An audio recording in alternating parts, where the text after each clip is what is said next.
Today is Saturday, the 16th of August, 2025, and we are gathered here for the 196th session of Mindfulness for Beginners in English, conducted by Nissarana Vanaya. I would like to warmly welcome Venerable Rohini for this program and everyone who's participating via Zoom today, and anyone who may be watching via live stream, and anyone who's watching later on, joining us later on as well. Our program will commence as usual with the in-session practice of mindfulness. We will then follow it up with today's topic, which is craving for this week, which is a continuation from last week. We will finally be moving on to our reports we have received. We will present them to Venerable Rohini for her feedback. And at the end, if we have time, we will have time for any questions. To begin today's session, I now invite Venerable Rohini to start the in-session practice of mindfulness. Thank you, Sonali. Hello, everyone.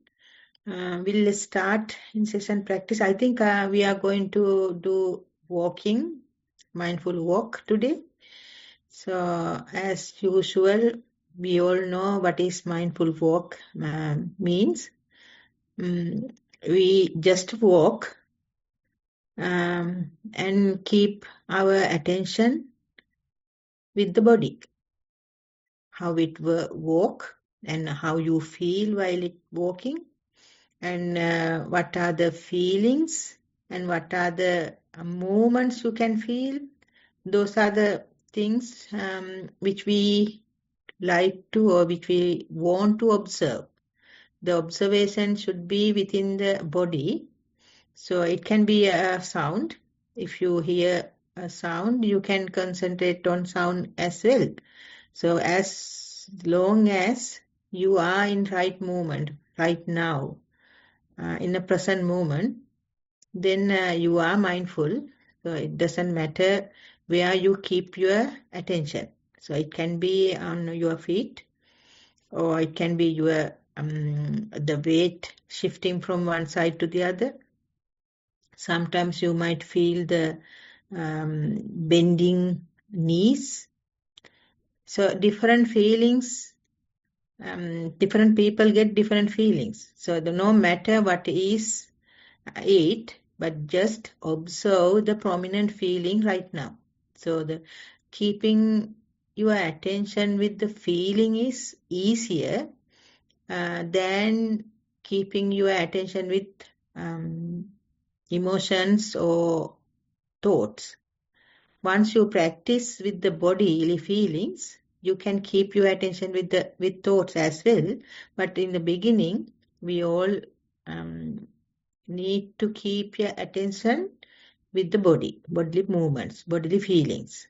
So right now, today, we all going to go for a mindful walk. In here today, as usual, we can observe the bodily feelings.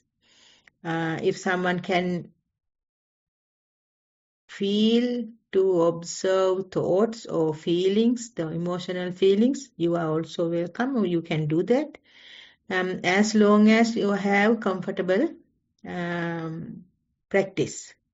So whatever the disturbance come through while you are walking, just observe it also. So maybe it is thought. So if you know you are with the thought, so you are mindful. Although you can't analyze thoughts, it's okay. You don't need to analyze. But as long as you know you are with thoughts, it's okay. It's just a thought. You don't need to analyze, or you don't need to identify what kind of thought is there. Just observe it. As soon as possible, you can bring back your attention to the walking body. If you are hearing a sound, you can do the same. You can listen to the sound in a mindful manner. So if you are listening to the sound, you don't need to put any judgmental thoughts in there. It's a good sound, it's a bad sound, it's a dog barking. We don't need to name it, or you just notice it, and you can take back to attention, you can take the attention back to the body. So in that manner, you are always trying to be in a mindful way, or you are always trying to be in a present moment. So shall we do this practice for 15 minutes or so? So it will help us to, anyway, that is the procedure. Anyway, it will help us to have a kind of 1.5 hours in a mindful manner. So shall we go for mindful walk?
Okay, everyone. I hope all of you had a good mindful walk, and we are moving forward. Thank you, Venerable Rohini. Next on the agenda is the talk on today's topic. The topic is what we started last week. It is on craving. We will continue with the same topic. And I now invite Venerable Rohini to start the talk on it. Thank you, Sonali. The topic is craving. It is not the man who has too little, but the man who craves more, that is poor. So that is the poster right up. It is, craving is a very common topic for us as mindful practitioners. But this poster write-up it is not the man who has too little, but the man who craves more, that is poor. It is taken from Seneca. I think Seneca is a Roman philosopher. I have known nothing about that philosophy, but while I was Googling for what kind of philosophy is that, so I found some similarities with other religions as well. So usually the craving, when we describe craving, we all have desires. We all have desires to make or get what we want. More money, more success, more possessions, more recognitions. So there are more in our list. So this is the desire. All human has that kind of desire. All normal human has that kind of desire. We chase after these things. Sometimes the more we get, the more we want. So that is the craving. We all have desires, but the craving is something beyond the desire. So as a human, as all living beings, they have some kind of desires. Even dogs, cats, those beings also has desires. Even as celestial beings, they do have desires. But when it comes to craving, it's going beyond the desire full level. So then we say craving. Craving is something harmful in a manner. It is emotionally giving you harm, and it's actually it rob your peace in your mind, your contentment, your gratitude. All are destroying, and your happiness.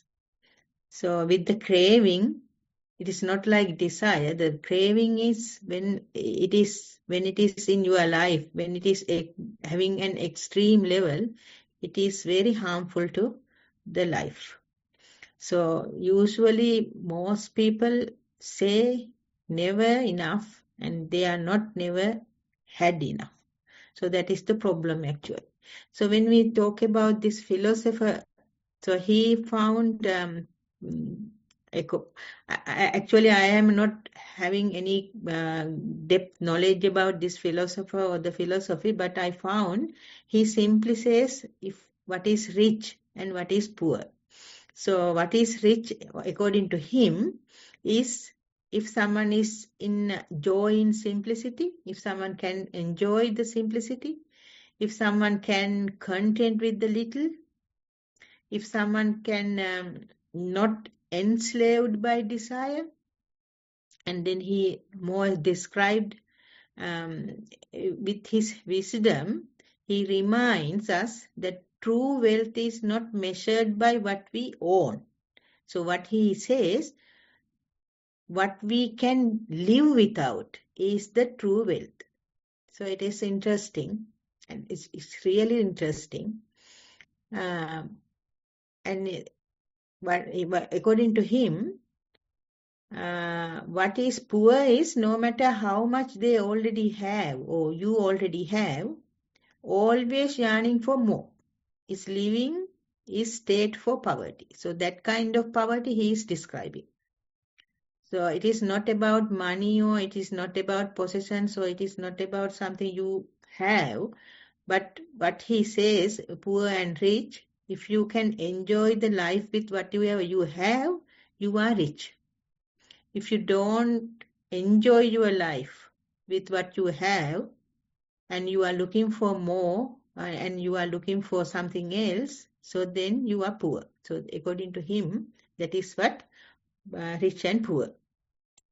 So when we consider the other religions, I think other also Hinduism and Buddhism, so we all share this craving concept.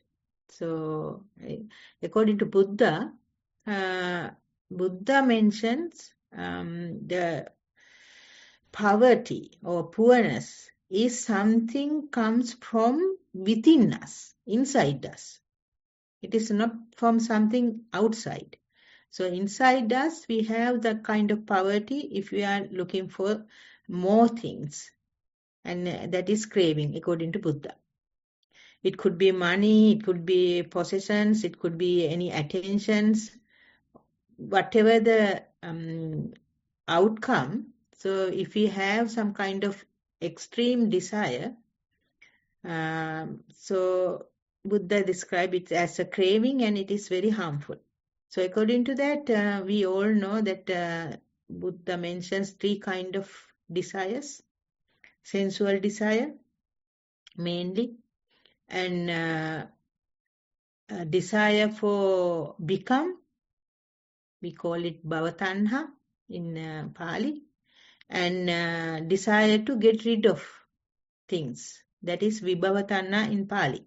So these are described in Buddhism, or according to Buddha, we can see those sensual desires and desires to become and desires to get rid of. Those are also, according to Buddha, is very harmful. So we like to see, if we consider the sensual desire, we like to see different things. That is why we are going for trips. We are having different kind of wall hangers and different kind of ornaments, different kind of clothings, multiple colors, clothing with multiple colors. There are a lot of things we do to keep our eyes satisfied. So we never, the eyes are not satisfied. I mean, I am not satisfied with my whatever I see. We are looking for more and more things to see. And we like to hear beautiful sounds. So we listen to songs, and we listen different kind of songs, and we are like to hear pleasant sounds. So that is also a desire for, or sensual desire, fulfilling our hearing faculty. And then we like to having pleasant odors, sensual smells, nice smells. We like that. We keep flowers inside. We can keep any kind of nice smell things inside. And when we go out, we like to see things and we like to smell it. If we see a rose, we like to smell it. And we like to have good kind of perfumes. We spend a lot of money on that. So likewise, we like to have keep our nose in a satisfactory manner. But if we never satisfied, we look for different things. And the taste is also something we never satisfied. We like to have delicious food. We go for one restaurant to the other, and we cook every day with different meals, and we eat. and we give more and more delicious food, but still we never satisfied. And we give some kind of tactile feelings as well. We like to have good tactile sensations. We like to sit on comfortable places. We like to sleep on comfortable bed. So likewise, we always trying to satisfy our sensual organs. We like to satisfy our senses. So in that manner, we keep craving, we feed craving by giving all the things that our senses ask for. So we are never having satisfaction, and we enjoy with giving more and more things to the senses. So that is the sensual desire. The second one is, according to Buddha, desires to become. So we like to keep whatever we having right now, we like to have it more and more, and we like to have it tomorrow, and we like to have it for my people, my daughter, my son, and my family. So we like to extend it. So that is a kind of desire to be or desire to become. So Buddha described the world is unfulfilling. It's always lacking something, always dissatisfied, always looking for something new. So that means we all are victim of craving. We are slaves of craving. This is the typical nature of worldly beings, never satisfied. For example, just take a car. If someone has a car, they are never satisfied with that car. So they always looking for new one, seeking another one, seeking a better one, going for a latest model, going for new technology. So likewise, we are not satisfied with anything, and we are looking for at least adding something to that, adding to the house, adding to the any other beauty, adding to the current job. We like to have a promotion, seeking more, driven by desires, looking for the future in a different way. So this is trying to be a become. So that is the bhavatanna according to the Buddhism. If we going for vibhavatanna, the what we say about getting rid of things. If we have suffering, if we have a pain, we like to get rid of it. If someone is in cross line with our path, we like to get rid of them.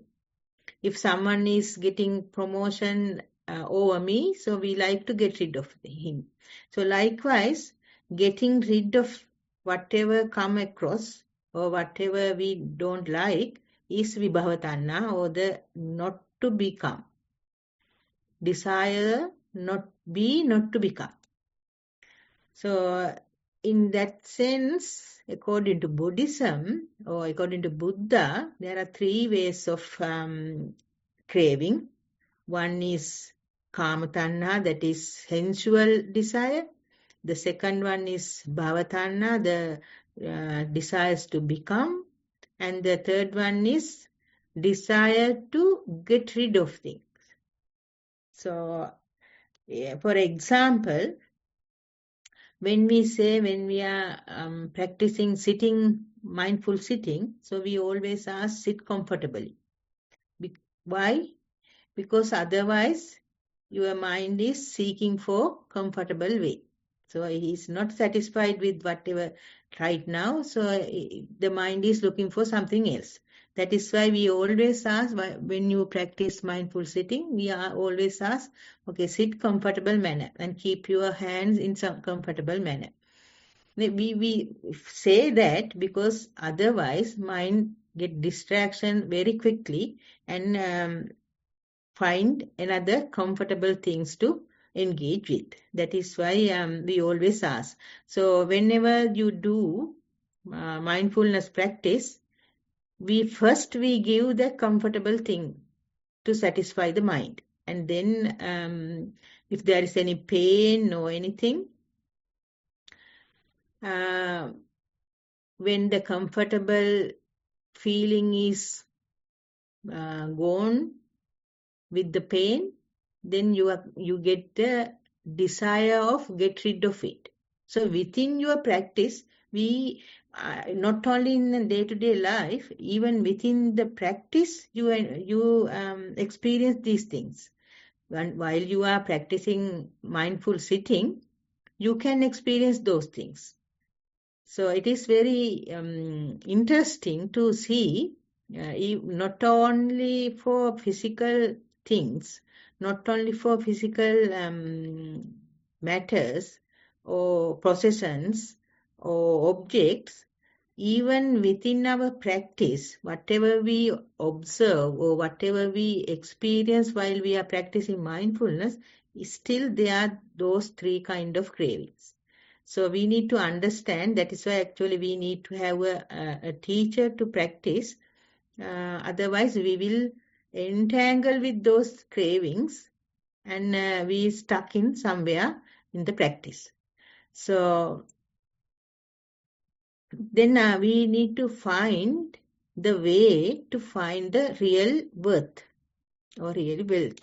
So we need to, first of all, we need to be grateful whatever we have.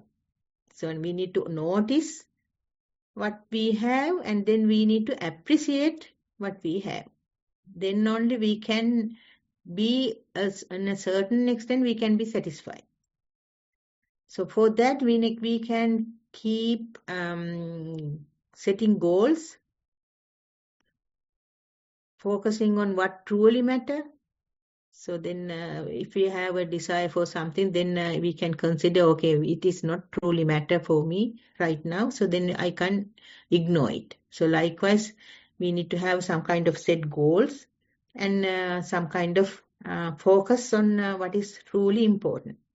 And then we can also spend less time on what others have, thinking of what others have. So because sometimes when we see the neighbor is having a kind of beautiful car or something, we have kind of that we always have that craving, but it trigger with that seeing, with someone is having that beautiful car. So that if we can stop that comparison, if you can control the comparison, then it can, your mental health or mental satisfaction can be satisfied. And then the most important thing is to be mindful. If you can notice your cravings before acting, then you are in a gain, or you are a winner. And then by being mindful, you can recognize enough, or you can understand the contentment, where I can find the contentment. What is the factor I can happy with? And most importantly, if we can share with others, especially things, generosity is so important. And it is always go against the craving. If you can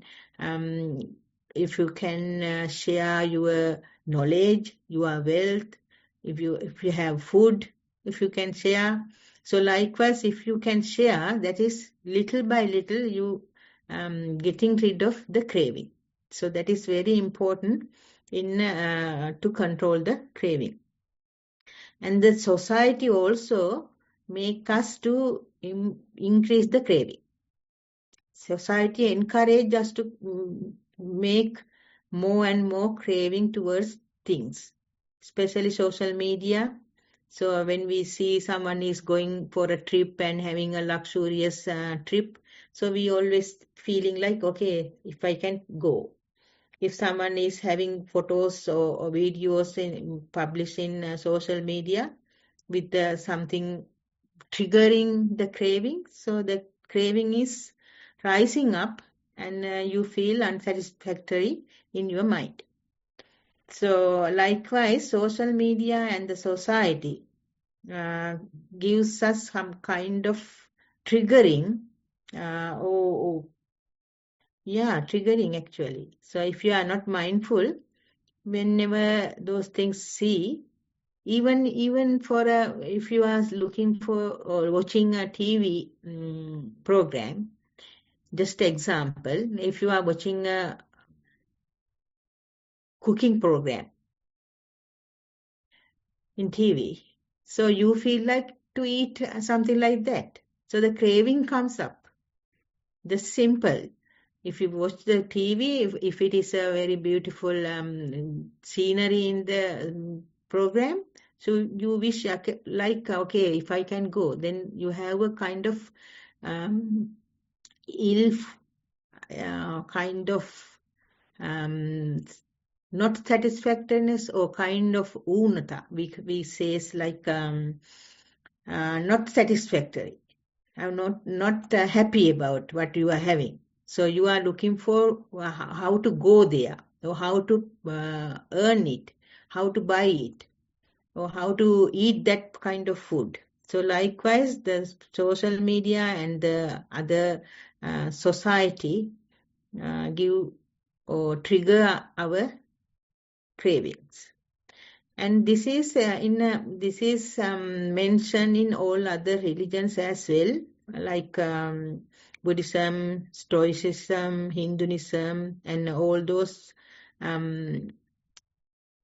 religions also ask to practice gratitude and mindfulness, or gratitudes and awareness because of the craving. So it is not limited to one religion. Most of the religions are mentioned these things because it is good for the mental health. So most importantly, mindfulness is the solution. If someone can pay attention to the thoughts and feelings without acting right away, then that person can get not the getting rid of my craving, but you can control in some certain extent. So before you try to be mindful on thoughts and feelings, you have to practice, or you need to be mindful on breath or the posture or any other physical feelings. Then it is easy for you to be mindful with the physical feelings or the whatever related to the body. So after practicing like that, you might be able to find the thoughts and feelings, whatever the arising, with the extreme level, the negative or positive. So once you can understand those things, once you can catch it, then it is easy for you to control the whatever the cravings. And by noticing cravings and don't letting them control you is the main important thing. Usually what has happened when the cravings arise, the craving control you. So for that, we need to be a mindful person. So the mindfulness practice is the main important thing to make better choices, feel more at peace, and over time you will get easier to feel satisfied with whatever you have, even if you are not surrounded by things that tempted you. Still you will be having satisfaction with the whatever you have.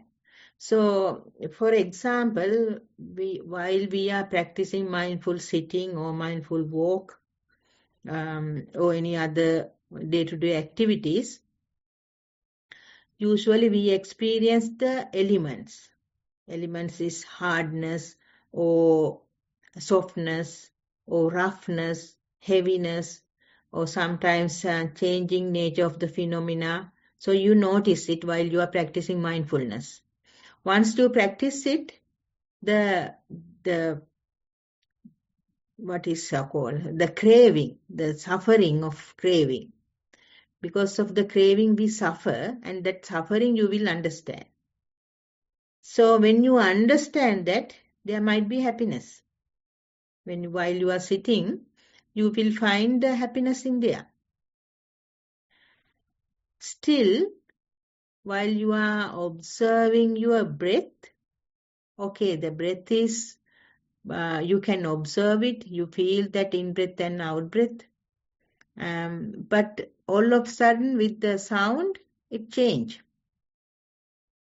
The next minute, so next moment, you are not satisfied because you are supposed to, or you are willing to observe the breath or observe the bodily feeling or observe the tummy movement, but you are observing it. At the next minute, it is changed. It is move back to the sound or move back to thoughts. The chain of thoughts are running and you forget to observe your main object.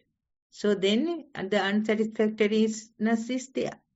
Even in the practice, you might experience those things. The unsatisfactoriness or the craving is there to keep whatever you like. And when it is not happen, then unsatisfactoriness is there. So in the practice even, we have some kind of craving. So just before we start this program, Tharindu mentioned that most people like to see lights while they are practicing sitting meditation or sitting mindful sitting. So likewise, we have some cravings to have even in the practice. That is also not good. So always the Dokubante always says we need to sit without any expectations. If you have any expectation, seeing light or having any smell or having any kind of expectation is destroying the progress. So likewise, even in there, we experience the craving. So we need to understand the craving is there. So whenever that is happening, or we need to talk to teacher, or we need to consider this is the craving, and I should not go with the craving, and I should observe what is happening right now. So that is also a very important thing to avoid the unhappiness while you are practicing mindfulness in sitting or while you are walking or in day-to-day activities. So the new experience is not the same as the happiness previously experienced is different, and then also disappointment will be there. So you need to understand all those things. The impermanence nature is there. So the craving, with the craving, if you want to, or you like to follow, or you like to see things, or you like to achieve things, but the impermanent flux or impermanence is there. Within the impermanent, when we see or when we have craving for something to achieve, that is also making suffering or making a kind of unsatisfactoriness. We need to keep these things in mind while we are practicing, as well as in day-to-day life. So in conclusion, I should say, craving can make anyone feel poor. Whenever you are having more and more cravings, whenever you feel like you need more and more, you are not, if you feel you are not satisfied with anything, usually everyone satisfied with something when you get something new. As long as it is all a day or week or month or year, then you feel to have a new one. So that is the nature of mind. So when you understand that, so craving can make anyone feel poor. If you are not understanding that, that craving can make you feel poor. No matter how much do you have, no matter how much you earn, actually it is not the money or it is not the physical wealth. It is the mind. Even for very rich people, they are not satisfied. They have everything, but still they are looking for something. So they are never satisfied. We are never satisfied with whatever we have with the craving. So we need to understand that. So we need, by understanding that, we can control it. For that, we need to have a kind of very good or very satisfactory level of mindfulness. So otherwise, it keeps us from seeing the good in our lives and make us always want more. So true wealth isn't about having the most, it is about feeling satisfied, being grateful, and enjoying what you have. When we let go of endless craving, we discover we were rich all along. People who focus on what they have rather than what they lack experience greater well-being and satisfaction in life. So those are the one things I can explain or I can conclude in this topic.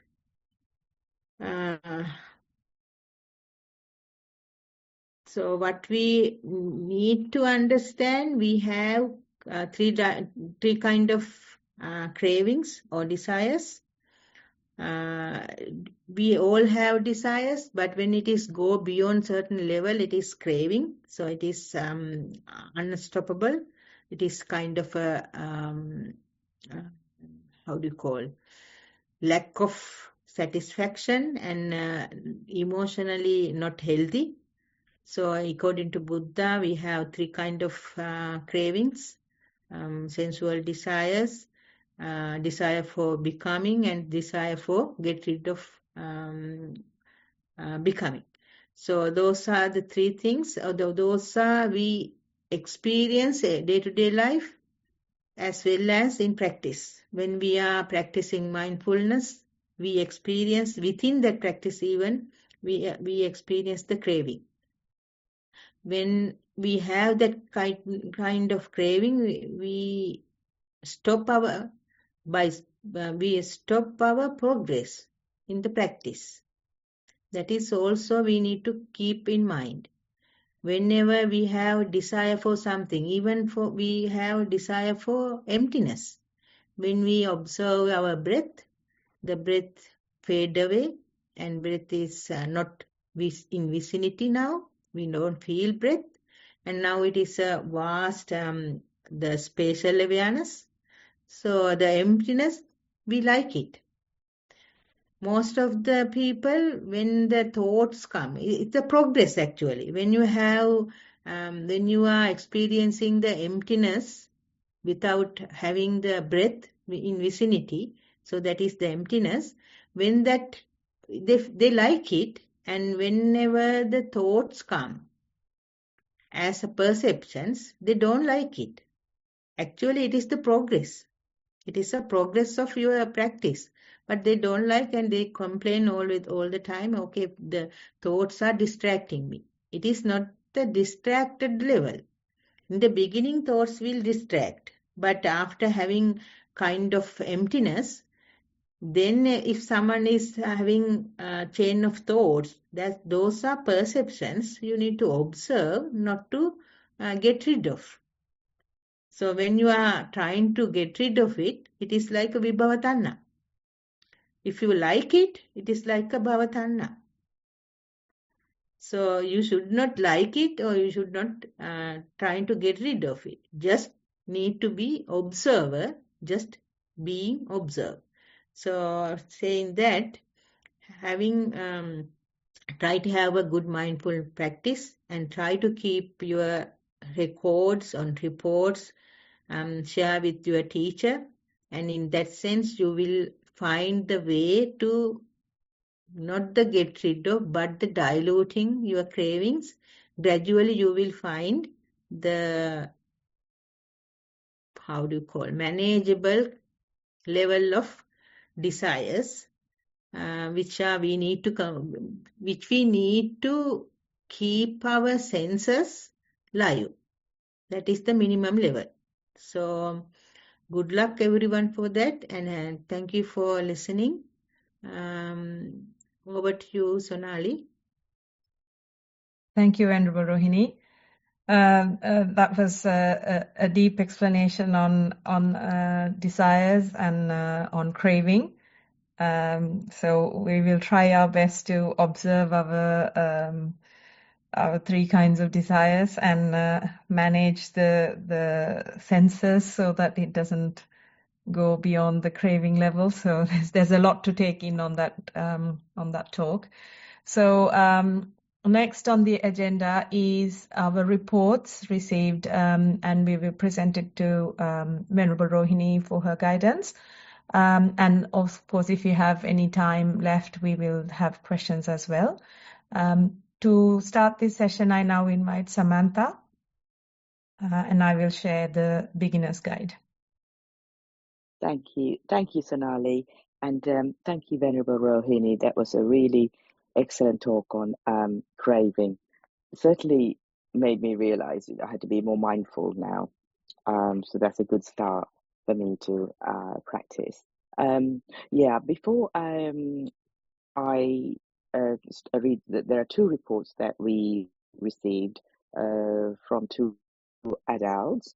I'll just quickly go through what Sonali has put in the chat and bring it to everyone's attention, especially if there's there are any newcomers to the program. It just highlights the basic guidance on how to meditate and submit your experiences in the form of a report to Venerable Rohini or Bhante. And the links are all in the chat. Then they will give valuable guidance and advice on how to progress in your meditation. And there are two, as you can see, two helpful video links put together by Nissarana Vanaya on mindful walking and mindful sitting. You can allocate some time for the practice daily, starting with, say, walking, as we did this morning, walking meditation, and then do sitting, and gradually building up to, say, 2 hours a day. Then please submit your experiences in writing in both mindful walking and in mindful sitting, using the links that are in the chat to Bhante or Venerable Rohini. And there's also an example on how to present your report, to write it as well. For example, if you're walking meditation, you can describe any prominent sensations, texture of the ground, as Venerable Rohini also guided us this morning, pressure points on the soles, and how the body weight shifted. Similarly, in during your sitting meditation, you can refer to any prominent sensations, incoming and outgoing of the breath, at wherever you feel it, at the nostrils, rising of the and falling of the abdomen. And also, as Venerable highlighted today, the mindfulness that also extends to not just walking and sitting, to your experiences during daily activities during the whole day. That's the difficult part, how to maintain the whole your mindfulness during the daily activities. So one has to be aware of that as well, and that can be presented in the report. Then in the session, Bhante or Venerable Rohini will give valuable guidance for your own practice and how to progress in your meditation. You can send the reports either in Google form or by email using the links Sonali has just put in the chat. So really, this is a really good opportunity to get personal guidance from Bhante or Venerable Rohini on your meditational progress.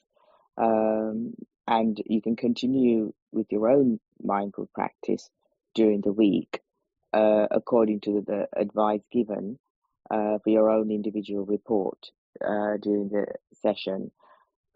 So please do make use of this opportunity. It's a very rare opportunity as well, and one can really benefit from the personal guidance given by Bhante and Venerable Rohini. Finally, the recordings of the session are available at the link as well given in the chat that's been posted. I will now go on to the two reports, Venerable, that we received by two adults.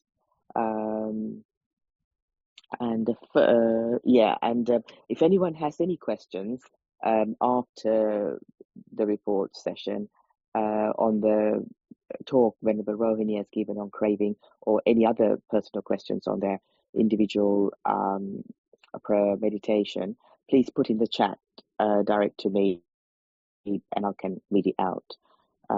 So I read the first report that's received by the adult.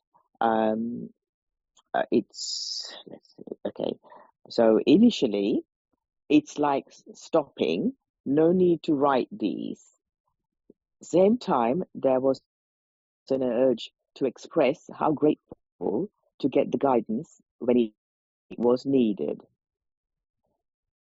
Last week, a report was submitted mentioning how it was with advice received from other Thero. There was a slight fear to sit for Pariyankaya after that, but kept facing it without stopping Pariyankaya. Same time, there was a small fight kind of thing, fading from time to time. One side was taking the side of that Thero, as he knows well, and how his advice can be wrong. The other side was what arises via practice. It can't be named, but it's a kind of guidance that comes within. It tried to explain how wrong the advice is by convincing it's okay and natural to go with fading things and be with the flow. Trust in the process without trying to do anything. Slowly it started to trust what came within, but not fully. It was like a compass that shows direction when lost. But there was a defeated vibe in rejecting the advice given. Finally, when Bhante gave the feedback last week, all was cleared, and it was like got wings to fly back. It was, if not, it was like a push to trust that inner guidance fully. Bhante's feedback helped to move forward. Thank you so much, Bhante. Same time, thank you all for this program. After writing the above again, read what was written. It faded as this way thanking is not needed, and via this what strengthens. Then it went to a nature that can't be expressed. Then left this question as whether I should send this or not. Theruvan Saranai Bhante. That's the end of the first report, Venerable Rohini, from the first adult. Yeah, it's a statement rather than a report for me, I think. Just giving a thanking note. It's like a thanking note. Not for this report or not for this statement. I'm just trying to give all kind of advice. When you send report, for example, when you are always come to this program, and when you write report to this Bhante, so you are familiar with the Bhante, and Bhante knows your path from beginning to right now where you are. So he knows who you are and he knows your practice. Then when you produce your report to this Bhante, it is easy for him to guide you. And it is mostly it is right. If you are giving it to another Bhante or another monastery, or sometimes I feel some people doing that. So going to Nissarana and going somewhere else, somewhere in another monastery, and giving the same report to another Bhante. I'm not criticizing anyone. I'm just saying, whoever your teacher, you need to have a teacher, and whoever your teacher, he should be your teacher or she should be your teacher, and then he or she knows your path, your progress, who you are. And there are a lot of things, the connection between teacher and the student is there. Then it is easy for teacher to guide you. But I remember Venerable Bhante Chandraratana also said the same, because for example, I come here once in a while, and I don't know who you are, and I don't know your path. For a certain extent, we all can say, we all can give advice, but some extreme reports are there. Without understanding who you are, it is so difficult to give right direction. So in that sense, if you can keep one teacher and producing or submitting your reports to a same teacher is wise, I think. It is not that that teacher is good or that teacher is right or that teacher is wrong. It is about your practice. Because it is like, if Buddha is here, he could say your mind. He could read your mind. But no one is right now. No one can read your mind. So whatever your report is the guideline for us to give the guidance. So when you write a report, like I have some ladies, so I know them now, so they are not writing right from the beginning, how they sit and all those things they don't write now. But I know them, and then I can give advice. But if they produce that kind of report to another Bhante or another one, so they don't know their path. I think you all understood what I am saying. So anyway, this report says that the statement said the difficulty is now gone. So now he or she knows what to do. That is very good. And please continue the same. And if you have any questions, next week Bhante will come. Please produce, or please give him report, a new one, so he will guide you. Thank you. Thank you, Venerable Rohini, for that answer.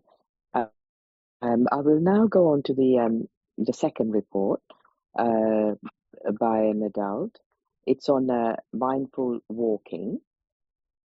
As I set feet, observing sensations under feet, I could feel the roughness and hardness of the floor, not drowsy as earlier. Walked further, labeling feet as lifting, moving, and keeping. Sensations were not conspicuous as before. Later sensations became clear again. Now, then on mindful sitting, sat on cushion and observed posture as a statue. Listened to sounds of the environment, observed belly movements, felt hardness of the belly, thoughts danced in mind, heard sounds, but managed to observe 4 movements of the belly despite of the obstacles. Theruvan Saranai, Swami Mahansa. That's the end of the report, Venerable. I think it's a good effort. Observing the posture and then recognize the belly movement. It is very good progress. I don't know, it's a beginner, it's a very, very fresh beginner or the who is practicing a little while, or I don't know, but according to this report, it's a good one, good effort. After having observing the posture, if you can catch the belly movement, when you are observing belly movement, thought will come. It is normal, it's quite normal. Thought will come. But the main important thing is anyone should not worry about those thoughts. I always says, if you worry about those thoughts, mind like worrying. Mind always like sadness. Mind always like to complain. It is the nature of mind, because mind like dukkha. Last time I also said the same thing. So whenever you complain, I'm saying complain to not someone else, not to the teacher, but even within yourself, if you are complaining against it, okay, my mind is like this and thoughts come always and only few belly movements I could observe. If you complaining like that, mind always go out. It is the nature of mind. Just ignore that thoughts. Yes, I set for 30 minutes, for example. I set for 30 minutes.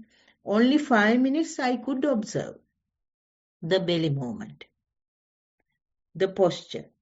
But rest of the time, it was wandering mind. Doesn't matter. Just acknowledge that 5 minutes.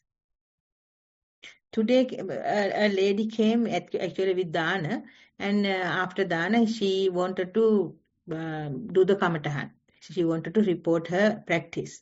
And what she said last Wednesday, because Wednesday we have a program here, so she was saying, last Wednesday I was sitting whole 1 hour, and I couldn't see a single breath. But then I said, what did you do? Then she said, okay, I heard the air conditioner sound, and then I heard the door open and shut, and I had a pain in my knee, and I was observing the pain, and the pain is like this and like that, and she is describing the whole lot of things about the pain. Then I said, why you are worrying about the breath? Because she is so mindful about throughout the most of the time, that 1 hour time, 1 hour period. So, but she is worrying about the breath.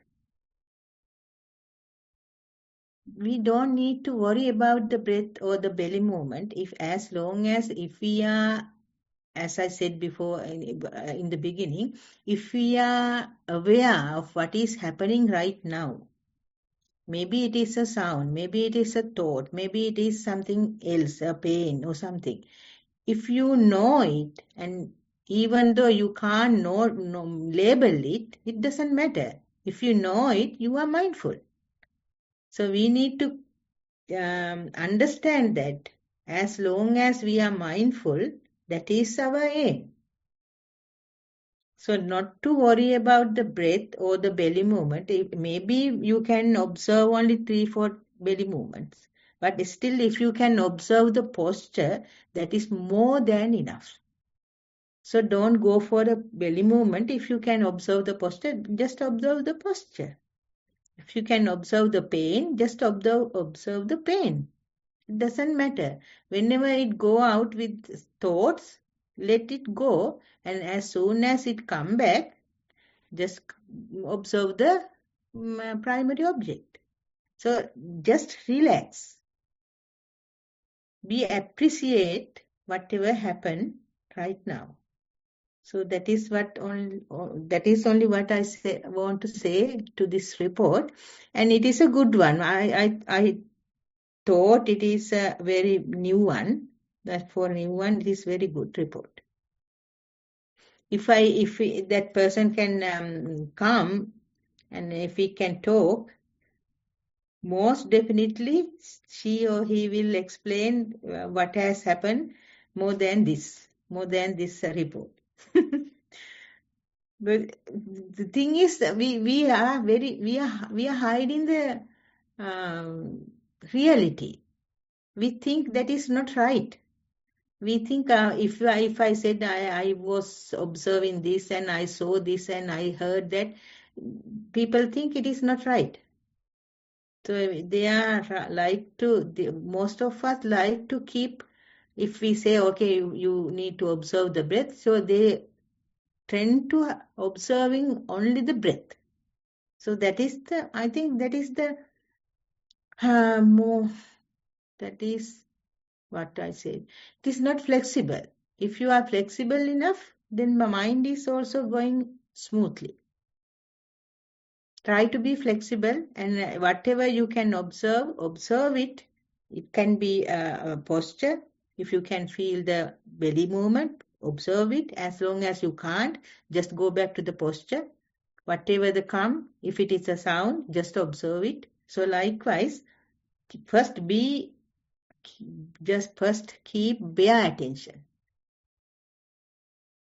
So after bare attention, if you can't keep it, just observe the posture. Posture is one of the main out of 14 Kayanupassana, observing body. There's a 14 method of observing body.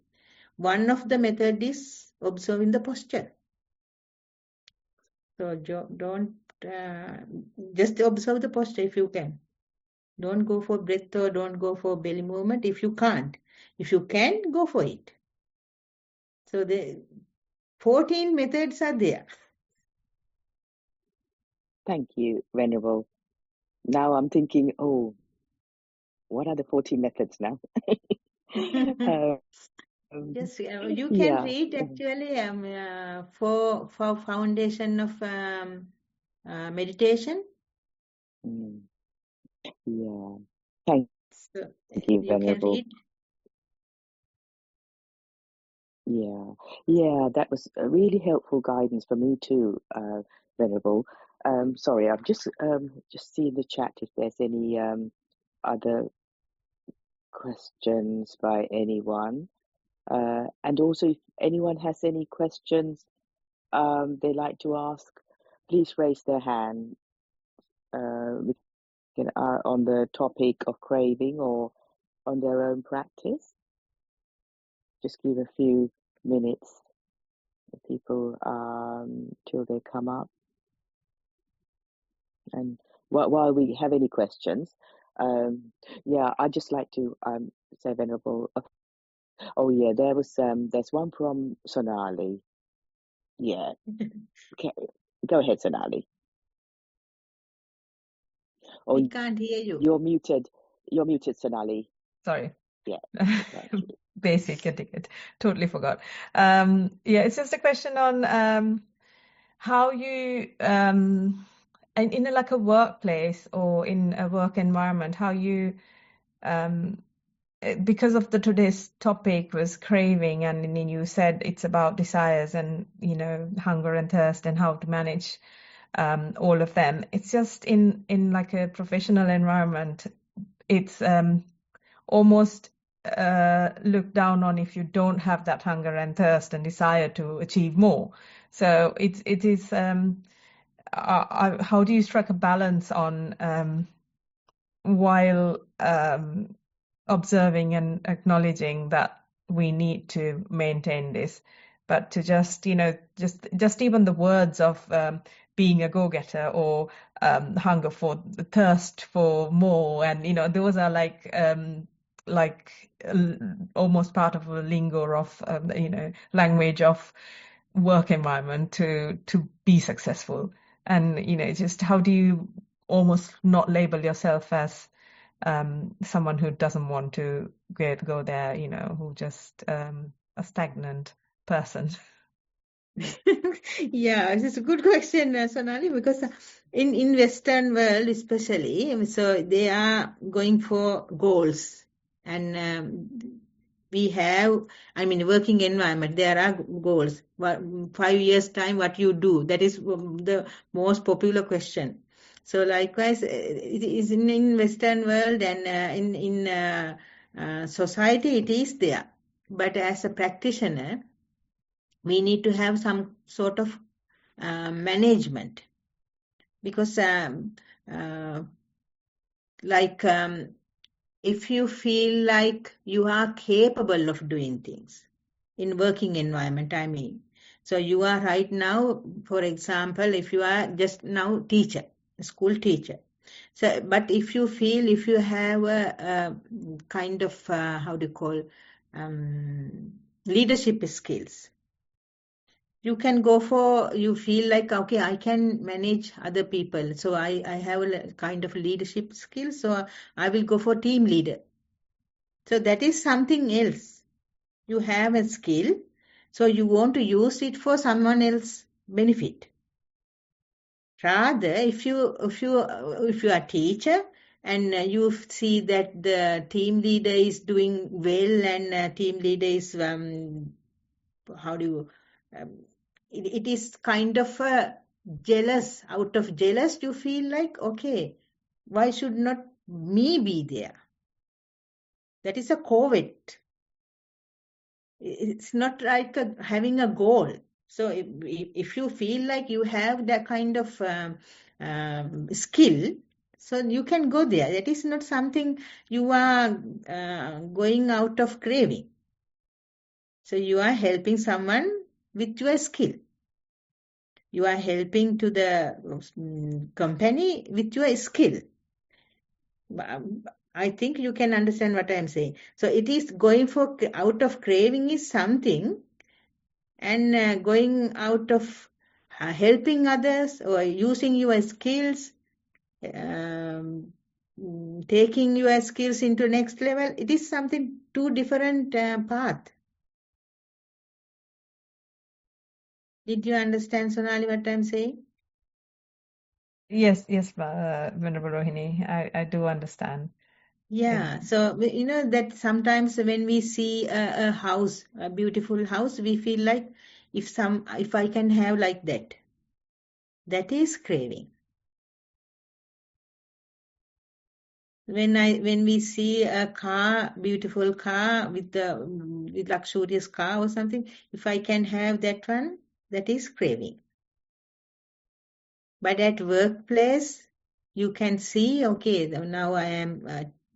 I know the teaching things. I don't know there are other things in the offices, but if you are teachers, or if you want to go forward as a team leader or the principal or something, so if you have that skill, you are going for that. It can be a kind of craving also there, but it's not mainly focused with the craving. If you have skill, so you do that. So that kind of craving is needed for us to practice mindfulness as well. Thank you, Venerable. I know we are just nearing the end. Did you have any more questions to ask Sonali on that topic? No. Yeah, that was an interesting question. Just led me to ask another question from Venerable that was really interesting. So it got me thinking that this craving is something that is always with us as human beings. It's built in for us to survive. Yes. So yes, built in. From what I learned, so what Venerable from Venerable and sessions, what I learned is what I have to do is just basically accept craving has arisen because of my, I suppose I've got that greed and all those roots. And I have to just be, obviously, well, not just, that's a difficult bit, be mindful, be aware of it. That's what Yes. Venerable highlighted. And not, that was interesting, not to get rid of craving. That was very, I like that, because I'm always, well, trying to sort of, oh, no, I don't like it, because then the mind doesn't like it, and then you have to be kind to the mind in a way. So not get rid of it, but control the craving by injecting, I suppose, the impermanent nature of things and that sort of thing. And also, Not to control. Oh, sorry, yeah, not to control. Yeah, Not to control, but to yeah, manage. manage it. Yes, I see what you mean. Yeah, and would the is the cause of the craving, is that the feelings that would always that lead to craving that I can catch in order to maintain it? The thing is, if you practice mindful sitting and walking, as I said in my talk also, in there you are managing the craving, as I said, while you are doing mindful sitting. So you are sitting there, you are, for example, the last report. If we get the last report as an example, so while you sit there, so you can observe the posture, and then you are trying to observe the belly movement or the breath, and it is not successful. So what is happening? Then you want to get rid of that thoughts. So that craving arises to get rid of that thoughts, to keep what to keep. Observe the breath or observe the belly movement. So the two cravings are there. To get rid of the thoughts and to observe to keep the belly movement intact with my mind. So if you give up that, get rid of thoughts, then ultimately that craving is disappeared, and then your mind is get ease to come back. That's why we say always not to worry about distractions. As long as you are worrying about distractions, you are trying to get rid of it. So that is the craving in another way. So if you are not trying to do that, then the mind will come back sooner without any restrictions. So when you practice it in mindful walking and mindful sitting, you are practicing it with your mind, the get ridding or the managing the craving within your practice. While you are day-to-day activities, while you are practicing with mindfulness, you are practicing those things. Without knowing, you are trying to dissolve or dilute your craving. It is automatically happening when you trying to be mindful. Then that practice make you have a kind of wisdom. That wisdom leads you to dilute the delusion as well as craving. Wow, sadhu, sadhu, sadhu. That's beautiful. Thank you, Venerable. Yeah. Yeah, please Manage the don't try craving. to control. Control. Yes. Not to try to control, just to manage, be mindful, and just let go, because the cravings and the desires everybody has those things. Not only you, not only me, no, everybody has those things. But what we need to do, we just observe it. Bhante always says, Logo Bhante always says, when you have a raga, when you have a desire for sexual desire, just observe it. Don't think like, okay, I am a bad person, I have that kind of thoughts are coming, and don't judge. It's same way, don't judge the cravings, just observe it. Beautiful. By observing, it will go away. Thank you. That's thank you, Venerable. Yeah. Now we've reached the time as well. So I'll hand back to Sonali to finish the session. Thank you. Thank you, Samantha. It is now time, so we will now thank our usual guides and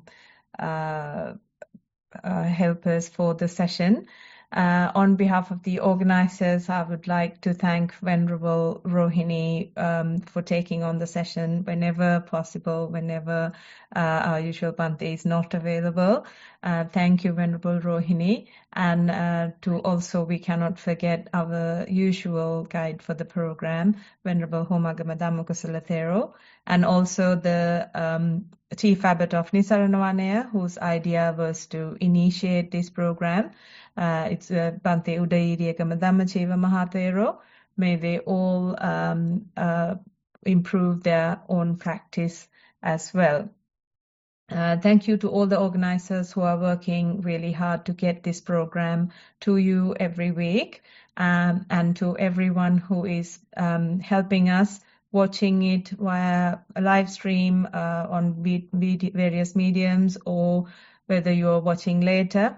And to anyone who's participating today as well, thank you for keeping this program going, and thank you for participating. As usual, we will meet at 1 p.m. at Sri Lankan time next week as well. I wish everyone a happy and mindful week ahead. I will now end the session for everyone.